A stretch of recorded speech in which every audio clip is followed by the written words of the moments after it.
ko lagi ay long sleeves na t-shirt at faded na lonta. Revealing my voice. Pero nung makilala kita, nagbagong bigla ang aking timpla. Natutuwa ko na magpariban at mag-ahit ng kilay at least once a month. Hindi ko alam kung anong meron ka na sa akin ay nagpalambot ng bigla. Sinong mag-aakalang lalaki pala ang bibihag sa tulad ng tigreng gala. Kahit ako'y titibo-tibo, puso ko ay titibong-tibo pa rin sa'yo.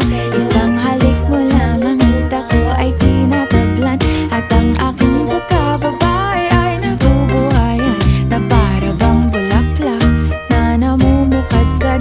Dahil alaga mo sa dilig at katamtamang sikat ng araw-araw mong pag-ibig sa aking buhay.